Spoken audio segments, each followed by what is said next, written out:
welcome to this special broadcast. I'm Tanvi Shukla, and here on Mirror Now, we've been tracking the non-stop, fast-paced developments when it comes to the Maharashtra political thriller. After a midnight coup, there is still a lot of uncertainty. Devendra Fadnavis may have taken charge, taken oath as the Chief Minister. Ajit Pawar may have taken oath as the Deputy Chief Minister of Maharashtra earlier on Saturday.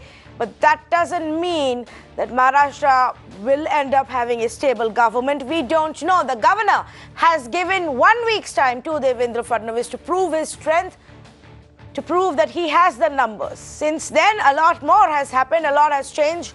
Sharad Pawar and Supriya Sule have come out and confirmed that there is a split within the party and the family, that the NCP doesn't back what Ajit Pawar has done. Not just that, they have now gone ahead and chosen a new legislative party leader. The fact that Ajit Pawar could go along with Devendra Fadnavis to the governor and say, I am the representative of the NCP because those 54 MLAs chose me as the legislative party leader, and here I am saying that I will back the BJP. That we don't know if it holds value anymore and if it can be now challenged legally, because NCP just found themselves a new legislative party leader. There are lots of questions, and frankly, there are more legal questions tonight than ethical and moral ones, maybe also because we've given up on morality when it comes to the politicians of this country. So let's focus on the legality. And here are some of the legal questions that we are looking at. Now, who really appoints a chief whip? Is it the party chief? Is it the CLP leader? And in this scenario that we are looking at, what happens if the CLP is changed, if the CLP is expelled before you look at a floor test? And this gets very complicated because, like I said, the legislative party leader is Ajit Pawar, who has taken oath already as the Deputy Chief Minister of this state. The question we're also asking is the whip that gets issued valid only after the MLAs are sworn in as the members of the House? There is another technical question. For the Speaker's election, can opposition now insist on a division of vote? Because we saw in the case of Karnataka, when the Speaker was being chosen, there was a lot of chaos. There was a voice vote that happened, and thereby BJP essentially got its way through. Can the opposition this time insist that we want a division of vote?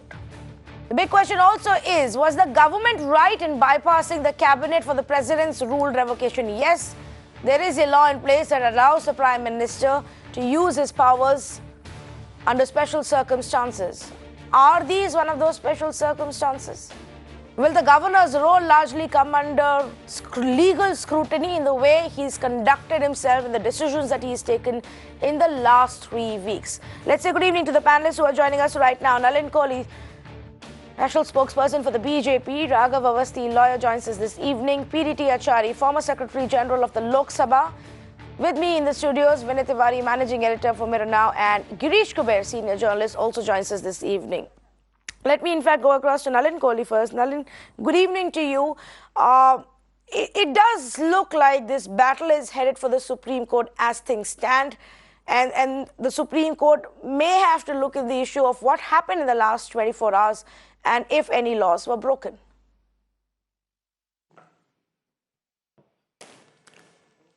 I don't think any laws are broken. Let's be very clear about that. Because the constitutional position, and it's well defined from the 90s, from the S.R. Bomai judgment onwards, that if a government is sworn in, if somebody comes and makes the claim of the numbers, in this case, Devendra Fadnavis, along with Ajit Pawar, went in there, and Ajit Pawar has claimed those numbers in support of Devendra Fadnavis. So the governor is obligated to go ahead and swear in those. The timing is not sacrosanct. It can't be said that the timing has to be within a specified period of, say, 10 to 5. It's not a working office. Anytime the numbers are there, it can happen. What follows is that there has to be a floor test. And that floor test is sacrosanct. Because a government cannot continue if it does not have the numbers, and those numbers have to be proved on the floor of the House. It can't be proved anywhere else. So I think that let's get that fundamental clear. In this period, you've had a situation where the BJP has the maximum number of seats at 105. It, in the first call, went in and said, we don't have the numbers. Nobody else has came, and that is critical.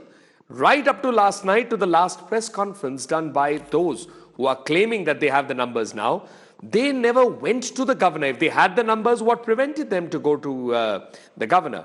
So that only shows that there was some arrangement being sought to arrive at, but that arrangement couldn't take place because the media was recording and reporting that there were fights over portfolios and positions and things like that. In the interim, Ajit Pawar, when he goes, claims that he is bringing the support to the BJP. The BJP has 105. They cross apparently the halfway mark. The governor goes ahead, swears them in, and has to fix a date for the hearing, the floor test on the floor of the House, which I'm told is the 30th. So be it. Now the issue before the Supreme Court, even when you read the petition, and it's interesting, the starting line to the petition says, we are the second largest party, not the largest. So therefore, the first question that would arise in my humble submission, and as an advocate I feel, that they need to say, have they ever gone to the governor? If you haven't staked your claim, how can you say that one who staked the claim should not be allowed to be sworn in and should be prevented from being done so just because it doesn't suit us? Okay. You haven't staked the claim even now, as far as my information goes. Yes, okay, fair enough. Their argument from the same petition is that they were preparing to stake claim today, but before that is when this whole midnight coup happened. But I'll before we get into... So you prepare till when? For a month. For a month, at least the last 15 days, they were in conversation trying to iron out, like you rightly said, these differences and negotiate powers and positions. But I just want to first ask you this. All of this is fine until the NCP that decided to change its legislative party leader. They have just, replaced Ajit Pawar as their legislative party leader. Essentially, I would assume that he's not a representative and he's not the leader of the 54 MLAs. What happens now, Mr. Nalin Kohli, in your legal expertise? Tanvi, I think what we need to bear in mind is the situation is fluid. That is certain. The situation is not certain is equally certain. In a fluid situation, till there is certainty, we can't arrive at any conclusion. Let me take you both the examples, the scenarios. Scenario one, all the MLAs go back to Mr. Sharad Pawar, and then logically on the 30th, when there is a floor test, they vote against Devendra Fadnavis and the BJP government falls.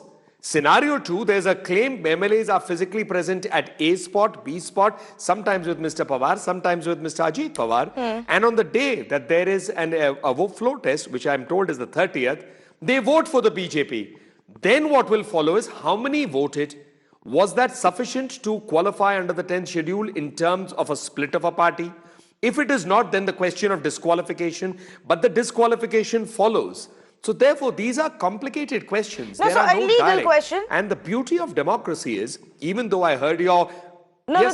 just one thing. Even though, Tanvi, when you are making an opening comment on the politicians, I would say that, that could hold true in looking for moral standards at any segment of society.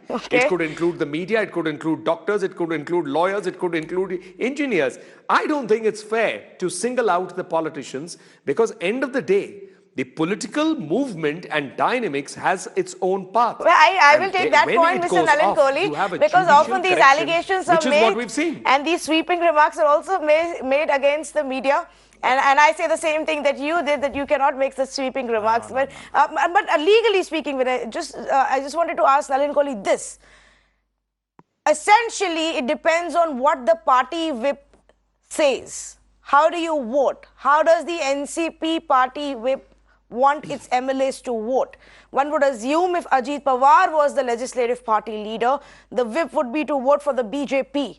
But if he is taken oath as Deputy CM and he is not their CLP leader anymore, then the whip may just be to vote against the BJP. So how does the 10th schedule then help Ajit Pawar at all? So what? No, so therefore, the whip has to be followed. If the whip is defied, or if someone goes against the whip, then logically the consequences will follow, which is in terms of disqualification.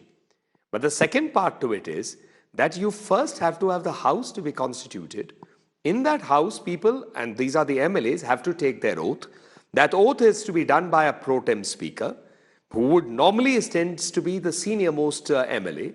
Then you have an election of a speaker. And in that speaker's election, obviously that election has to be with the numbers. And then you will have then a first item. Now, in the case of Uttarakhand, for example, when Article 356 was imposed, and I was involved in that case, let's not forget that the Supreme Court directed a specific mechanism by which that inflow test had to be done. The agenda had to be implemented, how it had to be recorded, and it was all done under the direction and supervision of the Honorable Supreme Court. Now, that was an evolution of the law in terms of how the Supreme Court had built it in terms of S.R. Bommai, Rameshwar Prasad. So this is an evolving process. In the current situation, I'll desist from making any specific comment because the situation is fluid. We don't know yet for certain what is the final position vis-a-vis the NCP, vis-a-vis the NCP, Congress and Shiv Sena, and vis-a-vis finally what will happen on the floor of the House. Yes, we don't know. Everybody seems to be speculating at this point, which is why we decided we must, discuss the legalities of it and what does the law entail. The constitutional position cannot run on speculation. Absolutely. Obviously. Absolutely. Yes. Vinay, you had a question? No, I just wanted to see, look, the erudite speaker that Nalin is, he still hasn't answered the very direct question. And the point was this. He's absolutely right, situation is fluid. But one thing that has changed is not fluid, which is this. And that will do what he allured to, which is evolution of the law. The second evolution will come now.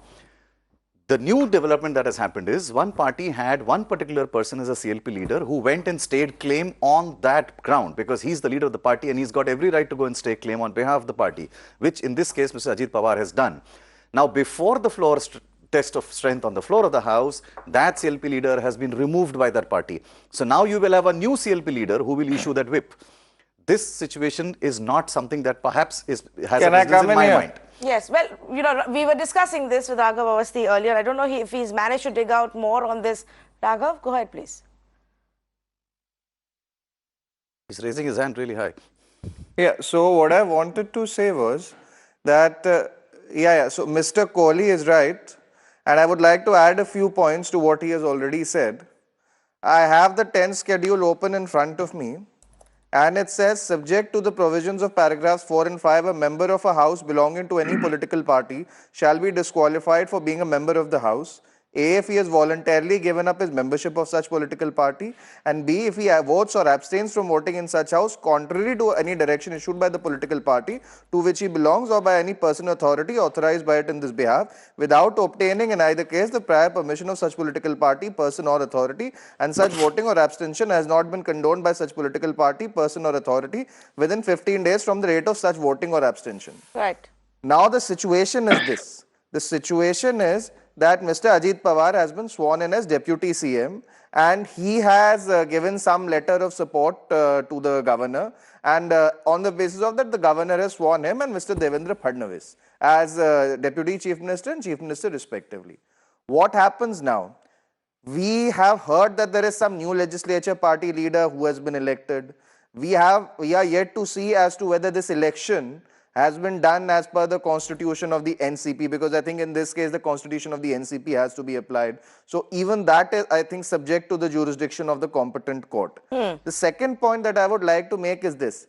As of now, whether or not the Fadnavis government is going to survive can only be ascertained on the floor of the House and nowhere else. Okay. I don't think Shiv Sena going to the Supreme Court and saying that these people should be removed now will make any difference. Let me complete, Vinayji. So I don't think it will make any difference. What we will have to see now is as to what is the whip that is eventually issued to the MLAs and who the Supreme Court says is the competent authority to issue that whip. Yes. I have one more point to add.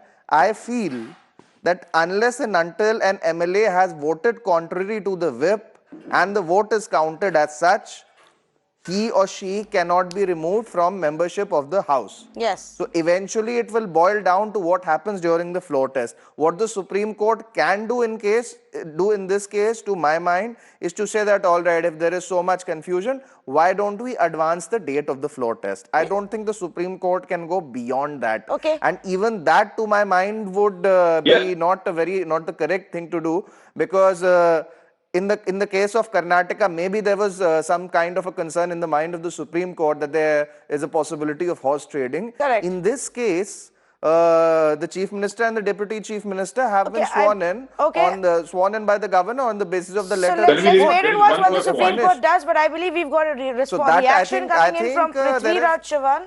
Let's see what he has to say. सर्वोच्च न्यायालयाकडे धाव घेतलेली आहे की तुम्ही इतके वेळ देऊ नका, त्यातून घोडाबाजार सुरू होईल. त्यामुळे लवकरात लवकर पुन्हा मुख्यमंत्र्यांना त्यांनी आपलं बहुमत प्रस्थापित बहुमत साबित करण्याची त्यांना संधी द्या किंवा आदेश द्या लवकरात लवकर, अशी आम्ही याचिका देखील तिन्ही पक्षांनी मिळून सुप्रीम कोर्टात केलेली आहे. आमचा प्रश्न नाही, तो राष्ट्रवादी काँग्रेस त्यांचा जो काही निर्णय घेईल तो ते घेईल. म्हणजे बॅग द्या. जर अजित पवारांनी फेरविचार केला तर काँग्रेस पुन्हा ऍक्सेप्ट करेल का अजित पवारांना? काँग्रेसचा करायचा प्रश्न नाही. आमची आघाडी जी आहे ती राष्ट्रवादी काँग्रेस बरोबर आहे, आमची व्यक्तीच्याबरोबर नाही. अजित पवारांबद्दल आपली काय प्रतिक्रिया? त्यांनी निर्णय घेतला आहे, तो त्यांनी विचारपूर्वक घेतला असेल. त्यांना अशा प्रकारचे निर्णय घ्यायचा पूर्ण अधिकार आहे. त्यांनी पक्षशिस्त मोडलेली आहे, त्यामुळे पक्षाने त्यांच्यावर कारवाई केलेली आहे. हा सर्वस्वी राष्ट्रवादी काँग्रेसच्या अंतर्गत प्रश्न आहे. आमदारांना आज रात्रीच जयपूरला नेलं जाणार आहे की उद्या सकाळची वाट बघितली जाणार आहे? सर, आमदारांना जयपूरला आजच नेलं जाणार आहे? आमदार की उद्या नेलं जाणार? नाही, सोयीस्करपणे जातील, आज उद्या जातील. धन्यवाद. सर, हिंदीमध्ये सांगितलं तेच सांगा. एक मिनिट. कांग्रेस पार्टी शिवसेना के साथ में मिलकर और एनसीपी के साथ मिलकर हमने सुप्रीम कोर्ट में एक याचिका दायर की है, जिसमें कि हमने मांग की है कि जिस मुख्यमंत्री को राज्यपाल महोदय ने शपथ दिलाई है आज सुबह, उन्हें तुरंत अपना बहुमत सिद्ध करने का आदेश दिया जाए. 24 घंटे में वो अपना बहुमत सिद्ध करे. जो 30 तारीख तक समय दिया गया है उससे घोड़ा बाजार होने की शायद संभावना है. इसलिए जिस प्रकार से और राज्यों में निर्णय लिए गए थे, हम सुप्रीम कोर्ट से गुजारिश कर रहे हैं हमारे याचिका के माध्यम से तुरंत जो बहुमत है वो सिद्ध करें मुख्यमंत्री अपना, क्योंकि हमें विश्वास है कि उनके पास बहुमत नहीं है और घोड़ा बाजार शुरू हो गया है. विधायकों की बोली लगाई जा रही है. ये बहुत ही गलत बात है भारतीय जनतंत्र की. सर, कांग्रेस के विधायक कहाँ जाएंगे अभी? सर, कांग्रेस के विधायक कब तक कांग्रेस के एमएलए लोगों को? ठीक है, एक मिनट. अजित पवार भूमिका क्या है कांग्रेस की? अजित पवार भूमिका क्या कांग्रेस की? कांग्रेस के विधायकों को जयपुर ले जाया जा रहा है, क्योंकि हमारे विधायकों को संपर्क अनैतिक तरीके से संपर्क किया जा रहा है सत्ताधारी पक्ष की ओर से. तो उनको चाहे कोई तोड़ न सके. All right, so well, that's usually the argument that is made by political parties who want to move the floor test closer than what has already been planned, that there will be a lot of horse trading. Prithviraj Chavan, they're also making the same claim that horse trading and offers are already being made. Congress MLAs are being taken to Jaipur, where of course there is a Congress government, so they feel it's going to be safer there. Prithviraj Chavan also saying that BJP and Ajit Pawar don't have the numbers, hence they must resign immediately. If I can just go across to Mr. PDT Achari. Good evening to you, Mr. Achari. To the point that we are discussing right now, and it's unprecedented, so we don't know legally, what can happen. But you have a CLP leader who's gone ahead and staked claims, been sworn in as the Deputy Chief Minister, and then in less than 24 hours, he's been removed from that party post. He's been removed as the Legislative Party leader. Does this impact the floor test and the issue of whip in any manner?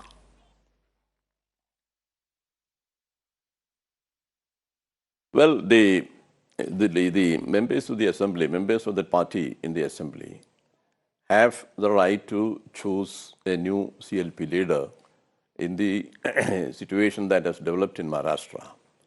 And then they can issue either the whip or any other person who has been authorized by the party to issue whip.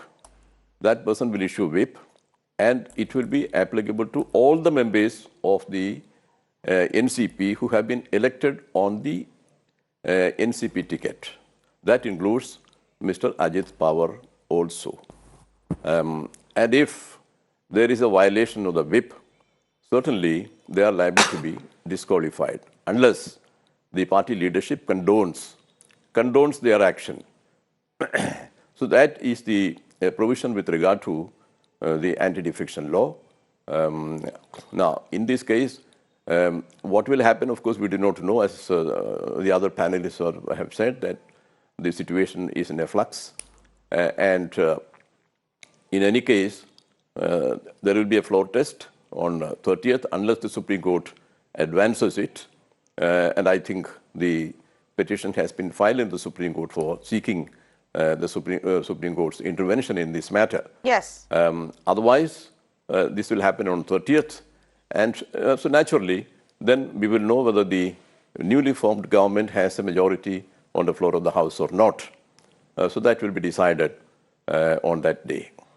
Okay, all right. Girish Kuber wanted to come in. Go ahead, please, and then I'll go across to Nalin Kohli. Yeah, there is one submission I want to make. We are talking about the floor of the House, and House can decide whether the majority Devendra Fadnavis government has or not. But there is one more extremely important step before that, and that is election of the Speaker. Yes. Few weeks back, Congress, NCP and Shiv Sena had announced that they will be fielding their own candidate. Just imagine a situation, BJP will be having obviously their own candidate. Vis-a-vis Congress, NCP, Shiv Sena are fielding one more candidate. Just imagine if Shiv Sena, BJP, the Congress, NCP, Shiv Sena candidate gets elected, it means there is no confidence of the legislators on the Devendra Fadnavis government. So that is the crucial test even before we approach the confidence. So if that happens, obviously Devendra Fadnavis government goes. So this is very important thing, even before the 30th or whatever the deadline is set or will be set. The Speaker's election will be very crucial, and the real game change will happen just around that. That's what I think. No, in fact, I have a very specific question for Mr. Achari, because this is what Girish has raised is a very small, important point. But I have a very nuanced question for Mr. Achari, which is this: that in your legal opinion, is it mandatory? Can the opposition insist on a division of votes in case the Speaker's election is being pushed through by a voice vote? Because in Karnataka, for instance, the election happened through a voice vote and it got contested. By division of vote. Can they insist on a division of vote in case they believe that the voice vote was pushed in a hurry or not fairly? Certainly they have a right. They have a right for a division. They can ask for a division. They have a right. Yes. So in case the division does happen, and as Girish is suggesting, if that shows up as the BJP candidate not being in majority, does that by implication mean that the government does not enjoy the confidence of the House and has hence fallen? Well, see, immediately the Chief Minister will have to resign, because there is no point in continuing, because it has been proved that they don't have majority. Correct. Okay, so essentially the point being that even when you look at the election of the Speaker, that round itself could show whether BJP and Ajit Pawar, Nalin Kohli enjoy the majority in the House. Yes. Certainly, Tanvi. But let me put it like this. Being both an advocate and also being in the party for now several decades, theoretically, that's the correct position. Because if you do not have the numbers, then for the Speaker, then you certainly don't seem to have the numbers for the government. But then practically, there are two possible scenarios that I can't rule out. The first is Devendra Fadnavis or any chief minister in any situation goes ahead and says what he wishes to say on the floor of the House and resigns after saying so, which means gives him that opportunity, as Vajpayee did. Vajpayee did it way back in 96. Yes. He didn't have the numbers, but he chose to go through that entire no confidence motion. We also saw that happen in Karnataka recently, which became another scenario, which tested the, if I may call, the limits of constitutional patience. How long would you allow a floor test debate to go on? So therefore, that's the practical part. There's another practical perspective, which is, let me put it, though it may seem theoretically improbable, it is certainly not impossible that if people did vote for the Speaker, thereafter, in the interim between the voting of the speaker and the final vote, people cross over. Yes. And they face the consequences of disqualification, but they alter the next vote. So therefore, there's no automatic and direct link between the two, though normally it will be presumed that such a link would be possible. But I'm prone to say that we shouldn't, in a fluid situation, straight away arrive at that conclusion. Okay, I have two questions for you, Nalin Kohli. One is what many people in this country are wondering and have wondered all day long, is what was the need to rush? What was the need for the whole midnight series of developments where they went at 12 midnight, by 5:45 the president's rule had been revoked. We didn't even get the cabinet to meet and recommend this. We used special laws that are given in the constitution. What was the need for all of this rush?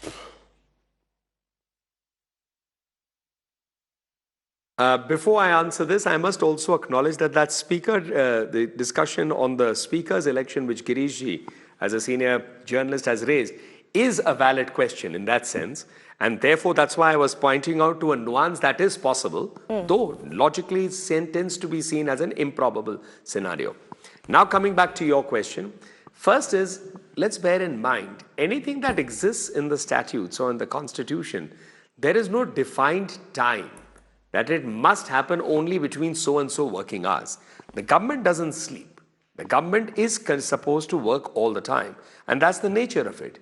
In politics, or where there is a government formation, it is not unheard of, and it is not going to be unheard of in the complete foreseeable future, that developments that are fast moving will not lead to their logical conclusion immediately. Let's take the counter scenario. With regard to the Congress, NCP and the Shiv Sena, this prolonged discussion, debate, problems, whatever it is, led to no conclusion. So in the interim, when there is a possibility, in politics, you strike when the timing is correct. The same holds true for many other fields. So that's the time they struck. Okay. Now in Goa, this question came up, and some people on various debates have asked it, that in Goa, why was it done late night? My counter question is, so be it, it was done late night. But could anybody bring down the government? They could not bring down the government. The government finished its term. The next government has been elected. So therefore, here also the question to be asked of the Congress, NCP and Shiv Sena is, what prevented you from going to the governor? If not in all these days, then what prevented you at 7 p.m. when you had a press conference to say that it's going to happen? No, but I'm so just asking this question. Devendra Fadnavis and Mr. Ajit Pawar are able to stitch it. Why shouldn't they move? I'm just asking this question because what is it that Devendra Fadnavis and Ajit Pawar feared would happen, overnight, or the government feared would happen overnight, that you had to use rule number 12 under the Government of India Transaction of Business Rules that gives, these special powers to the Prime Minister to bypass the cabinet?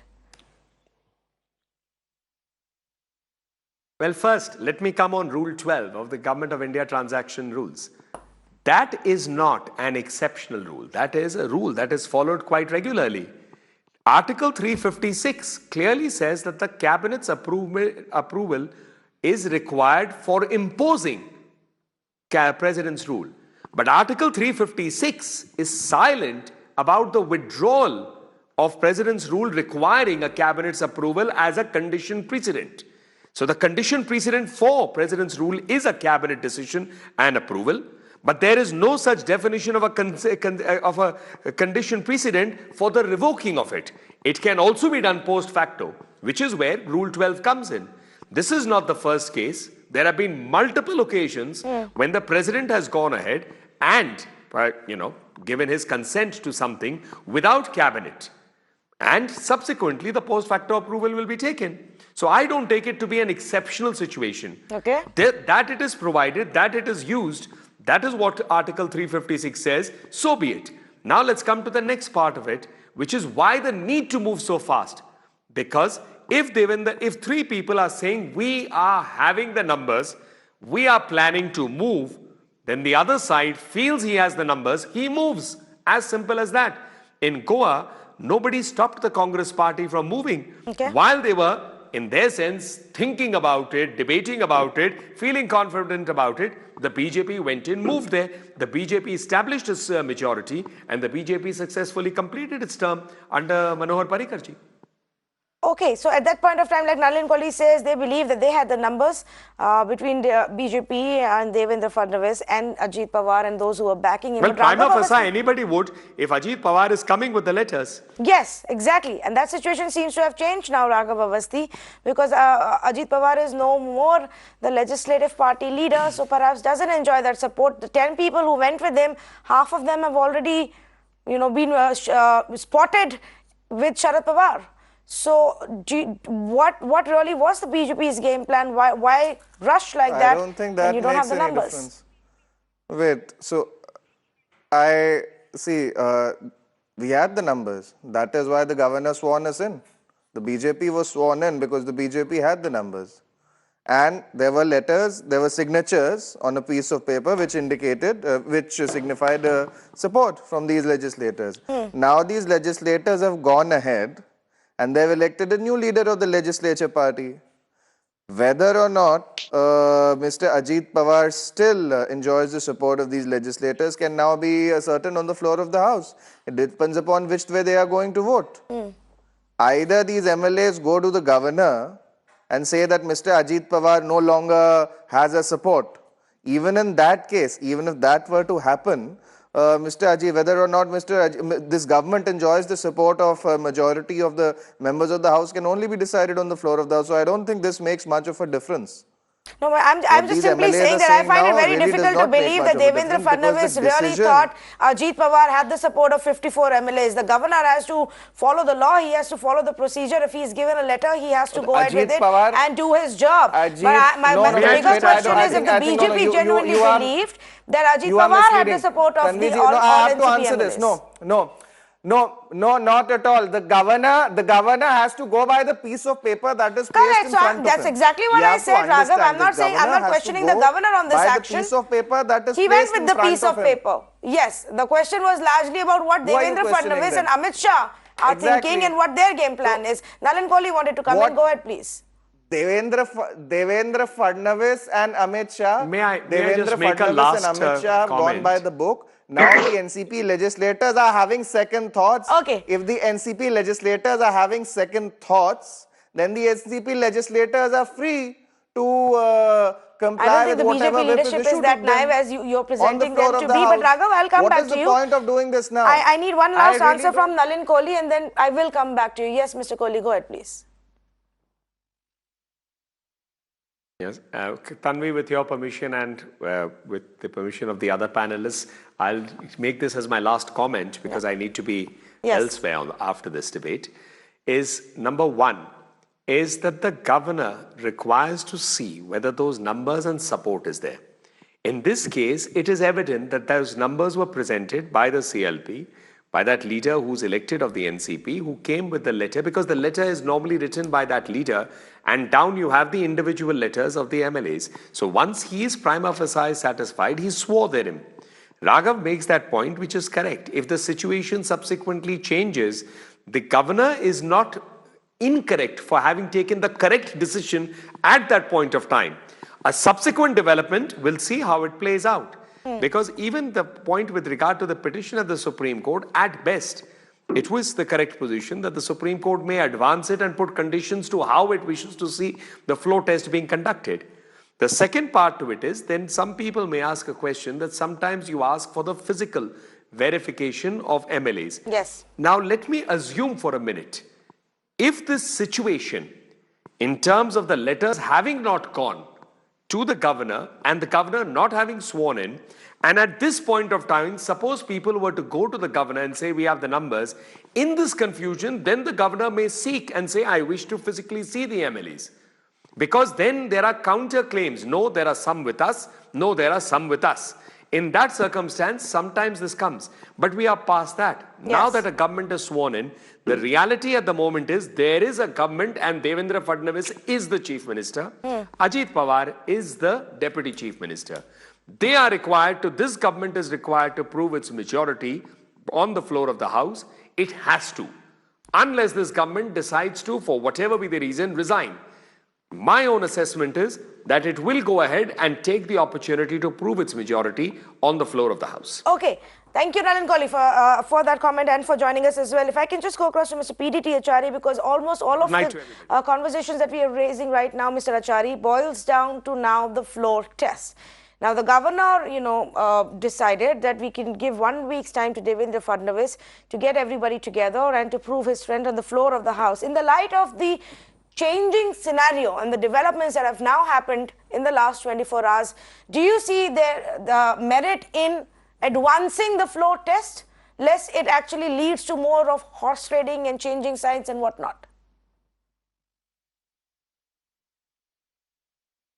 Well, you know, in Indian politics, so many things happen, and we can't say what will happen after 2 days, or we cannot say what will happen on 30th of this month. So many things can happen, but the point is that whether the floor test is advanced or not. The point is whether the party which is in power now, whether it has the majority on the floor of the House, whether they will be able to prove the majority. So that is a basic question. All of the technical points, yes, according to me, are not of much relevance. Not of much relevance. Now, the Supreme Court, yes, we have precedents where the Supreme Court has advanced the floor test. In Karnataka, it has happened, and maybe in some other places also. So that perhaps can happen. And if that happens, the basic point is that the Supreme Court is concerned about the horse trading, which normally takes place in all such situations. Maharashtra is not an exception to that. In all such situations, this happens. So naturally, Supreme Court be concerned about this undesirable kind of development in Indian politics, may advance the floor test date and ask them to do it maybe after 2 days or 3 days or something. But of course, that, according to me, will be a good step if the Supreme Court takes that decision. But in any case, everything will be decided on the floor of the House now. What happened earlier and how many, what list was shown to the governor, how many people, the names were given to the governor, etc., is not much of a relevance. Maybe it's a good subject for political discussion, but so far as the constitutional and legal aspects of this issue are concerned, those things have no relevance according to me. Yeah, and why I ask this question also is, Vinay, because, it's already begun. MLAs are now being herded to resorts in various parts of the country. MLAs are also literally, how it is, you're fighting for them and you're dragging them physically from one place to the other. That's the visual that we are just playing right now. That's Sanjay Bansode of the NCP. And this is literally how he was guarded and dragged back into the Sharad Pawar camp. Now, the more time we give, the more we wait. And if we wait for 1 week long, then there will also be the money power that comes into the picture. Do we really want to go down that road? Yes, and this particular visual reminds me of a similar visual that when D.K. Shivakumar, who is Yes. now currently in jail, was dragging somebody across the street outside the Karnataka Assembly. Exactly. Exactly the same thing happened. That MLA got off. Yes. He literally grabbed him by the collar and dragged him away with the cops looking the other way. So, yes, I mean, these are not the kind of visuals that are good advertising for democracy. Obviously, what Mr. Achari said rightly is that the only question now is for the Supreme Court to assess whether you need to advance it to prevent situations like this and horse trading. I also believe that sometimes parties do card their MLAs all around to also suggest maybe as part of strategy that there is a lot of horse trading going on. I mean, Congress's decision to send their MLAs to Bhopal, there is another faction being taken off somewhere else in a private plane. There is some news of people being taken to Goa, for instance. But the larger point being this, and I think that's where Mr. Achari's point was different, that what he explained, Tanvi, Yes. pretty much tells us that the petition that has been filed by the Shiv Sena, and we've read that petition that has been sent, Yes. it has questioned two things in it. One, of course, what they've questioned is the whole process which the governor followed in his exercise of the powers of trying to form a government. So they've actually also referred to The first invitation that went to the BJP, which was not accepted, then followed by the NCP, and then the Shiv Sena and then the NCP. The Congress today, in fact, if you remember, made a point that the governor has erred in inviting three but not us. So I don't know whether this was just a question of sour grapes or whether this is actually a sound legal strategy at all.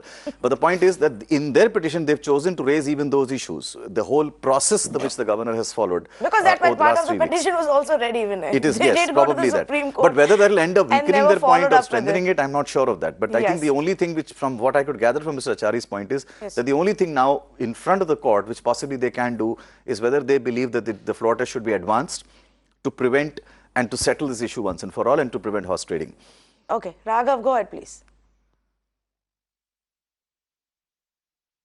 Yeah, I just wanted to say one thing. It's a bit unfortunate that the Shiv Sena never approached the governor to stake its claim to form the government. Yeah. And now they're approaching the Supreme Court. When they were given a deadline by the governor, they could not parade the required number of MLAs without breaching that deadline. So they missed their deadline, they missed the bus, and since then they have not petitioned the governor that they be given a chance to form the government. It is therefore, like, I really don't understand the strategy that they are following. I mean, the governor is not in the business of trying to divine what is going on during their sordid negotiations with the NCP and the Congress. If their negotiations were already over, then they could have gone on to, then they could have called upon the governor and asked for an invitation to form the government. They have not done that. Now somebody else has formed the government. If they are so confident that they have the numbers, then they should go for the floor test. Or I think the 30th is the date which has been fixed. Correct. So, yeah, they should go in for the floor test. Okay, I see merit in that point. Girish Kuber, this government loses the confidence of the House. Girish Kuber, do you agree? The Shiv Sena never staked claim. Nobody staked claim for a month. And it's not as if we had any confirmation that this morning at 6 a.m. or 8 a.m. they were going to stake claim. So is there any merit to their legal argument or petition right now? The governor responded to whoever came to him with the numbers. See, technically, legally, it may have some merit because obviously it's been the case. It's happening the way governments are formed or rejected. But my point is that what Mr. Ajit said, this is factually correct. But unfortunately, we are living in a situation where the rule of law can be changed or adjusted to a situation we are in, like iski kaati uski bhai. So now the stake is in BJP's hands. They have their own governor. They have government at the center. They have everything right in place that requires to arrange such kind of private arrangement or in the defection. So unfortunately, it works that way. And this is something in the larger tragedy. You know, I mean, whoever wins it doesn't make a big difference, politically difference to your and my life. But the way things were proceeding, if Congress, NCP, Shiv Sena alliance was unholy, the way BJP is trying to engineer a defection and form its own government, it's unholier than what it was being planned. So this is the way. Choice is between bad or worse. And unfortunately, the power is with X. And it goes his way or her way. Yes, absolutely. And, you know, in fact, I keep coming back to this point because essentially it all boils down, Vinay, to that floor test. And if I can just take that point across to Mr. PGT Achari also. Mr. Achari, do you see merit in the petitions that are being made in the Supreme Court right now? They're seeking the Supreme Court's intervention and asking that the decision by the governor be made unconstitutional. But fact of the matter is that the governor reacted to whoever showed him the numbers, and the Shiv Sena, the NCP or the Congress never did that.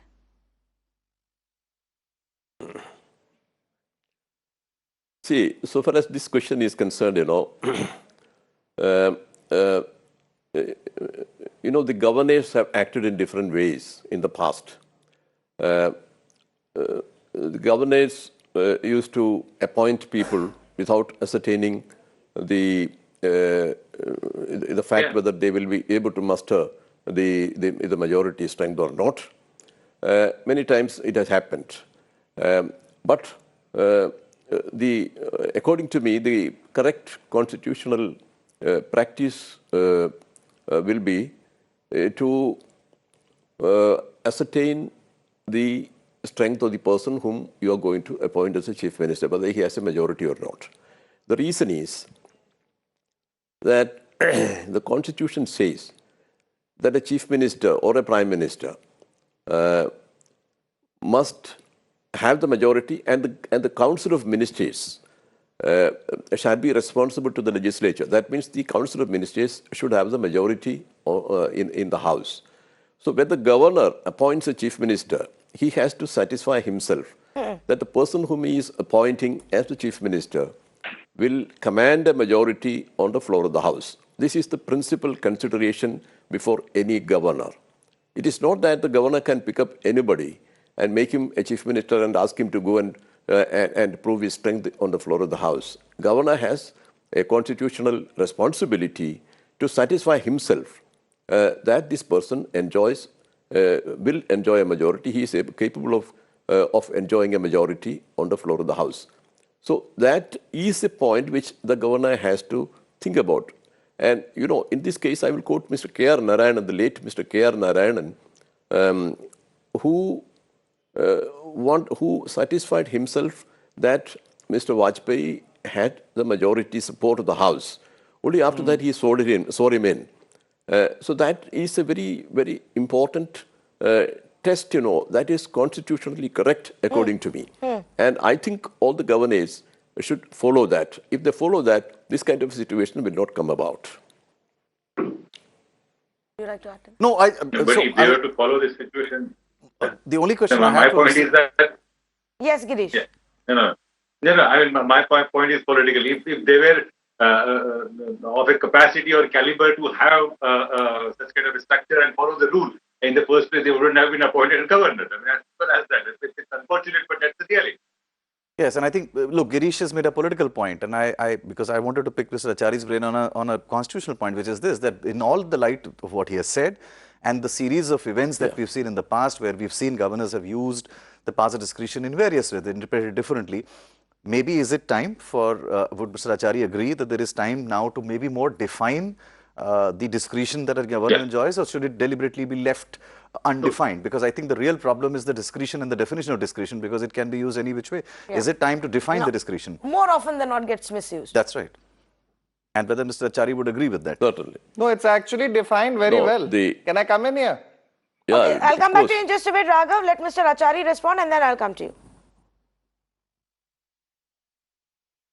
Sure. See, discretion is not an unguided kind of process. Discretion is exercised judiciously, and the governor is a constitutional authority, and all the constitutional authorities are required to act in a reasonable manner. So they should exercise the discretion in a very judicious and reasonable manner. That is, they are expected to do that. So in that context only, I was saying that when the governor has to appoint a chief minister, he has to satisfy himself that he has the number.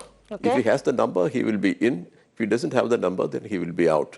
This kind of a thing, you know, the governor has to exercise his discretion in such a manner that the other constitutional requirement is fulfilled. For example, a government that is appointed by the governor, the council of ministers, which is appointed by the governor, enjoys a majority on the floor of the house. Okay. So that is the basic requirement. The governor has to keep that in mind when he appoints a chief minister. He uses his discretion as he analyzes the available situation in all possible, scenarios. But Raghav, obviously, it's still subjective. It's still dependent on how the governor sees it. No, it's not subjective. I'm reading out an extract from Rameshwar Prasad versus State of Bihar. And it says that there is an order of preference that the governor has to follow. The order of preference suggested is 1. An alliance of parties that was formed prior to the elections. 2. The single largest party staking a claim to form the government with the support of others, including independents. 3. Now this is really important. A post-electoral coalition of parties with all the partners in the coalition joining the government. And 4. A post-electoral alliance of parties, some of the parties in the alliance forming a government and the remaining parties, including independents, supporting the government from outside. So now this is the order of preference. The governor has followed the order of preference. He has gone for 3 because the BJP and the NCP led by Ajit Pawar, were a post-electoral coalition. Now, unfortunately, for some of the people who seem to be hell-bent upon defaming the office of the governor, the Shiv Sena, the Congress and the NCP never formed a post-electoral coalition. We have to understand that just because there is some speculation in the media, it cannot create a post-electoral coalition. No, they formed a post-poll alliance. They even named it. Yeah, exactly. So they just had never reached the governor with that alliance. I get your point, though. If you can just hold on to that, because I have Mr. Ashok Chavan joining us right now. Good evening, Mr. Chavan. Thank you for joining us. This is Tanvi here. I want to, and this is the conversation we were just having as you joined us. We wanted to understand what is the grounds, the rationale behind going to the Supreme Court by the three political parties. None of you went to the governor to stake claim to say, we have the numbers, let us form the government. So why object now? The question is that Ajit Pawar's going and forming the government along with the BJP, claiming to have the support of all the NCP MLAs, itself was totally false and baseless, because these were signatures which were given by the NCP MLAs in view of the understanding that Congress, NCP and the Shiv Sena were to form an alliance in Maharashtra, and these signatures were collected. Ajit Pawar had taken 2 copies from the office person, had submitted as if these MLAs are all supporting the BJP alliance and the NCP, which is not a fact. So I think these issues, the governor, he misled Mr. Fadnavis, and Fadnavis misled the governor. This is the entire background on the basis of which I think the governor should have duly verified whether the signatures were given for the formation of the present government which has been formed now in Maharashtra. So I believe that these issues need to be, there should have been proper verification by the governor on the present ground reality, and then only he should have invited the Fadnavis and Ajit Pawar to form the government without ascertaining the facts. This has been done, and the president's order withdrawing the president's rule. So I feel that this has been done haphazardly. There is no application of mind. This has been done at midnight. The governor's rule is withdrawn. A number of factors are there on which I have not gone through the petition because this was filed in Delhi by our people. But I feel that these issues need to be addressed. The court needs to be appraised of the ground reality and let them take. I think the matter is being heard today and tonight by the Supreme Court. Yes. So we are awaiting the judgment. Okay, but Mr. Chavan, essentially what the MLAs have done is have given their signature expressing their support to their legislative party leader, who at that point of time was Ajit Pawar. And as the legislative party leader who has the support of his 54 MLAs, if he goes and backs the BJP, how can that be unconstitutional? No, the question is that these signatures were taken probably by the NCP, because I am not a party to the whatever is happening within the NCP. Sure. But definitely not to support because the NCP has been in talks with the Congress and the Shiv Sena. Mr. Pawar himself today, had it not been the factual position, then why would Mr. Sharad Pawar call a meeting of the legislature today, remove Mr. Ajit Pawar from the leader of the legislative party and appoint Mr. Dilip Walse Patil as the party leader? So I think all these things go to prove beyond doubt that it was not NCP's decision to back the BJP. Okay, the other question is, and some of your own party leaders here in Maharashtra have also raised this point, that Congress, NCP and Sena, and Congress specifically, lost out the opportunity to BJP because you moved too slowly, and because especially the central leadership of the Congress party reacted and moved too slowly on sealing this alliance. I don't think that is a very valid reason, because since this is the first time that we are going to form an alliance with the Shiv Sena, there were a lot of issues that the common minimum program was to be discussed. The distribution of portfolios and other seats within the government had to be discussed. So I feel that these issues required application of mind. Whatever was done with a clear understanding. So these issues were almost resolved. Once the BJP came to know that the issues have been resolved, they moved quickly to appoint Mr. Fadnavis and Ajit Pawar without asserting the facts. So I think Congress has not done any delay. Congress has done taken its stance very correctly, And in fact, don't think there's any reason to believe that the perception being created is totally wrong. As unholy as the alliance seems between Devendra Fadnavis and Ajit Pawar, because Devendra Fadnavis campaigned and, built his clean image, campaigned against Ajit Pawar twice. It is also unholy in many ways for voters to see Congress and Shiv Sena come together, Mr. Chavan. How will the Congress party explain this to their voters? What is holy and what is unholy, the important thing is that a stable government is to be formed in Maharashtra. For us, the BJP is the enemy number one in the country today. And definitely to keep out the BJP out of power, there was no option but to go in for an alliance with the Shiv Sena. Yes, but how do we know this will be a stable government? That's exactly the point that many are asking. The three parties, NCP and Congress, may still be on a similar platform, but Sena is so different. How will you ever agree on any policy? How will there ever be any certainty of you sticking together and not, some party or some MLA not jumping ship? I don't think there is any other reason. When the common minimum program is drawn out, where there is a correct understanding between all the three partners, I think we have to follow it in spirit. When this is being done, I think all these issues and nitty-gritties have been totally understood, and they have been properly sorted out within the three partners. I don't think there is any reason.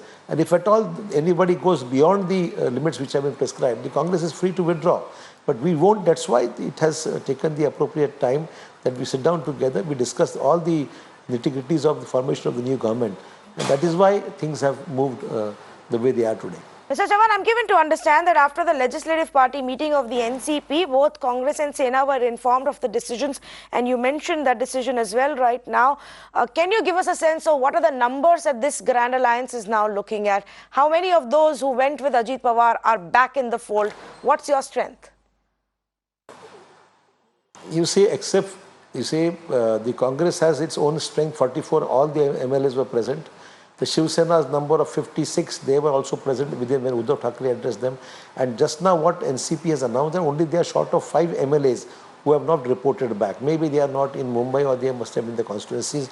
They are only short of 5 people out of the 54 that they have equal strength of. Only 5 are not there is what at the moment they are saying. So I think still in spite of that, with our own strength, we crossed the magic figure of 144, which is required. We are almost 145 plus. So I don't think there's any, with the help of other like-minded parties, the Samajwadi Party is there, and the Bahujan Vikas Aghadi, which is there, and the other like-minded parties on which we had the Samajwadi Party. We have already talked with them, Raju Shetty and others. So we definitely crossed the mark which is required. Mr. Chavan, I have a slightly different question to you. You're a senior Congress leader, you've been a chief minister of the state. Would you not concede that the central leadership of the Congress party, especially the Kerala group as you have it, who are currently calling the shot, did not listen enough to the state unit, which always wanted to be a part of the government, and that delay has cost you very badly? I mean, if this decision had happened 3 days ago, maybe by now you would have stayed claim and this problem would not have arisen at all. Would you not concede that there was a delay, that central leadership did not understand or listen to you or senior leaders of the party in the state? No, there is no such thing as the Kerala group. The Congress party is a national party which all the states participate, and this decision was endorsed by the Congress Working Committee. There is no question of any particular state having objections over it. The matter was totally decided, discussed. Mrs. Gandhi herself took this matter before the Congress Working Committee, and the Congress Working Committee endorsed the decision that we should form a government to keep out the BJP out of power. So there is no question of any particular state or any particular group as such. The Congress party is all unified, one, and we work under the leadership of Congress President Sonia Gandhi. So whatever is being told outside is totally baseless. My last question, Mr. Chavan, before we let you go, is you say you have the numbers that everybody minus the 5 of the NCP are still with this Grand Alliance. Then why is there a rush to advance the floor test? Are you saying that the other side has already begun to poach or horse trade? You see, with the Chief Minister in his seat, which is totally a minority government, it doesn't have any right to function, the Chief Minister or his Deputy Chief Minister, because they don't have the numbers. So the continuation of such government and giving all the authority to function using all the powers which they don't have, in fact, because of the numbers they don't enjoy. What is the point in letting this government function? So that is why whatever options are before us, we'll definitely exhaust those options and see that this government definitely is not able to function because they don't have the authority to function as a government because they don't have the numbers with them. Okay, finally though, Mr. Chauhan, do you believe that while you were all talking, maybe Mr. Sharad Pawar missed the bus or missed the signals that Ajit Pawar were giving, that there was a rebellious nephew who wanted slightly bit more attention, and all of you kind of missed that signal and got caught unaware? There's no question of we missing the signal of Ajit Pawar. Whatever is within our Congress party, we are responsible. What is within the NCP or the Shiv Sena, the respective leadership is responsibility to keep the flock together. Okay, Ashok Chauhan being very, very diplomatic there, not giving us a clear answer, leaving it obviously on the shoulders of Sharad Pawar. Thank you so much. I appreciate you joining us here on Mirror Now and sharing your views. The political drama, the political thriller in Maharashtra continues. We're going to take a very short break. We'll come back with lots more. All eyes also on what happens in the Supreme Court. The political thriller has reached the top court of our country. So stay with us.